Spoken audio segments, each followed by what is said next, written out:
সুন্দরবনে রয়্যাল বেঙ্গল টাইগারের সংখ্যা ১১৪ থেকে বেড়ে বর্তমানে ১২৫টিতে দাঁড়িয়েছে। এই হিসেবে চলতি বছর বাঘের সংখ্যা বৃদ্ধি পেয়েছে ৯.৬৫%। আজ সকালে সচিবালয়ে সুন্দরবন বাঘ জরিপ ২০২৪-এর ফলাফল ঘোষণা উপলক্ষে আয়োজিত সংবাদ সম্মেলনে পরিবেশ, বন ও জলবায়ু পরিবর্তন বিষয়ক উপদেষ্টা সৈয়দা রিজওয়ানা হাসান এ তথ্য জানান। বন ও পরিবেশ উপদেষ্টা বলেন, ক্যামেরা ট্র্যাপিং এর মাধ্যমে সুন্দরবনের সাতক্ষীরা, খুলনা, চাঁদপাই ও শরণখোলা রেঞ্জের ৬০৫টি গ্রিডে বাঘ গণনা করা হয়েছে।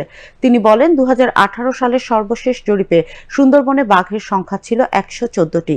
কিছু পদক্ষেপ নেওয়ার কারণে ৬ বছরে বাঘের সংখ্যা বেড়েছে ৯.৬৫%। প্রতি ১০০ বর্গ কিলোমিটারে বাঘের ঘনত্ব এখন ২.৬৪। সংবাদ সম্মেলনে পরিবেশ, বন ও জলবায়ু পরিবর্তন মন্ত্রণালয়ের সচিব ডক্টর ফরহিন আহমেদ এবং বন অধিদপ্তরের প্রধান বন সংরক্ষক মোহাম্মদ আমির